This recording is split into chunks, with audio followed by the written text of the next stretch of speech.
হের বলে রুটি রুজির মধ্যে হাত দিছে দাও হে আয় আজ হেরে রুটি রুজি আরো এটা বাইর করে দিই আমরা সবাই মিললে লো দেখি কি কয় আমার রিজিকে হাত দিছে কিন্তু মানুষ আমার যে রুটি রুজি আমি কিন্তু আর কিছু করি না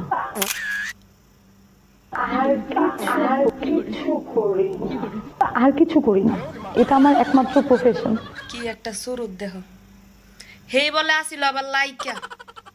বালবি এক সামসায় আর এক সামসি রে প্রমোট করে এটা আমার লাইকে আর এটা রলিয়া বলে কেক কাটতে গেছে গা লেপাল আঙ্গো বাংলাদেশে এত সুন্দর সুন্দর জায়গা তুইয়া কি সুরুতির নায়িকা গো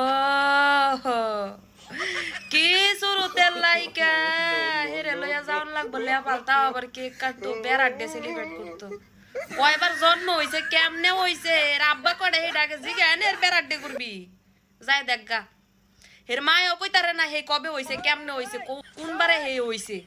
আর তোরা নিয়ে আয়স ফাতাই না বেড়াড্ডে করতি তাও আবার লেপাল যাই আঙ্গো বাংলাদেশ এত সুন্দর সুন্দর জায়গা থাকতে আজকে বাংলাদেশের মধ্যে এই আকামটা গড়াইতি তাই রে হে বেলা লগ লগই এই আঙ্গো ইয়াই কি জানি ইকরায় জাগা মতো না যাইয়া তার জাগা মতো যাইতো গা ইকরায় জাগা মতো হেন না যাইয়া তার জাগা বিতে যাইতো গা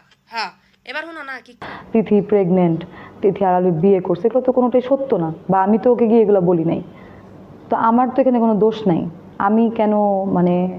ভয় পাবো আসতে মামা তোমারে কেডা কইছো তুমি ডরাও তোমারে কেডাই কইছে তুমি ডরাও তোমার দেখলে না মাইনছে ডরাইবো তুমি যে দরজালের দরজা লই দাও কি করো তুমি ওই আর কিছু করি না আর তুমি তোমারে দেখলেই বোঝা যায় তোমার যে এই যে এখনে না আসল রূপ বাইরিতাছে তুমি আবার আঙ্গরে ডরাইবা তুমি আবার মাইনছেরে ডরাইবা মাইনছেরে না ডরাই আবার বাংলাদেশ শয়তান নাই এটা কওনি মাগো তোমার যে চেহারা আরে বাবারে কেমনে কয় আমি কেন ভয় পাবো তোমার আঙ্গরে ভয় পাওয়া লাগতো না তোমারে আমরা ভয় পাই তোমারে আমরা ভয় পাই ভয় খাইও মাগো যে সুফা খুন্নির ঘরে সুফা খুন্নি তুমি তোমার তো শরম লজ্জা কোনোটাই নাই তোমার আচার গন্ধ ফাঁসার গন্ধ অগলতলার গন্ধ বগলতলার গন্ধ বেগ আইতাছে বেগ অনে সরাইতাছে তারপরে তোমার লজ্জা শরম নাই তুমি কেমনে আবার মিডিয়ার মধ্যে কইরা বকর বকর করতেছো লজ্জা শরম সারা বেডি আবার কইতাছো তুমি ভয় পাও না ভয় পাবানে শীত ডিম দুইটা যদি বেশায়া দেয়নি পাবলিকে রাস্তাঘাটে চুলের মুঠিটার মধ্যে দইরা তাইলে ভয় পাইবা না আইলো রুডি রোজগারের কথা রুডি রোজগার তোমারও বাপ পড়তো না তোমার রুডি রোজগার অভাব পড়তো না গো বই না হতিন কইলাম না আমার এই যে দর্শকেরা আমার শ্রোতারা আবার আমার এই যে হতিন কডারে মিস করবো ইটা কোন যেত না মাগো তোমার হতিন বানাইতাম নি আমি কবর যাইতাম না গো বাপু আমি বাস পারছাই জীবন একটা ওই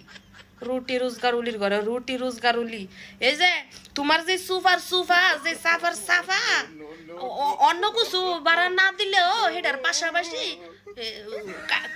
কাজ্যা করার লাগে সুফা করবার লাগে বাড়াই যাইও হেটার লাগে তোমার নিব তোমার যে চেহারা তোমার যে সাফার এই যে সুতমা ইত্যানার লাগে পাবলিক আবার তোমার বালার লাগে নিব যাও বালা দাম দিয়ে নিব যাও হিডা কইরা খাও আমরা পাবলিক তোমার কই দিছি তোমার রুটি রোজগারের ব্যবস্থা করে দিছি মাগোমা তুমি সাধারণ এই সময় এই বিপদের সময় যে তো করে কথা কইতে পারো তুমি আর কাজ্যার সময় কারো চুলচিরা সিরির সময় যে তুমি কদ্দুর পারবা এটা আমার বুঝা হয়ে গেছে যাও তোমার রুটি রোজগারের ব্যবস্থা আমি করে দিছি আমার সিনালের ঘরে সিনাল গুনানকার এই জাত সিনালে 500 হাঙ্গা কইরা বুইরা হয়ে গেছে গা তাই যদি সঠিক টাইমে বিয়া কইরা জীবুতনি লইতো তাই সে বড় হয়ে যাইলো গেলে হেইতানের ওই কবে জন্ম হইছে হেইতা হে বুইলা যাইলো গেলে আর হেরবাল হইছে বেড়াড্ডে পালন করতে গেছে গা লেপাল আমার লাইকে আইছে গো দেশ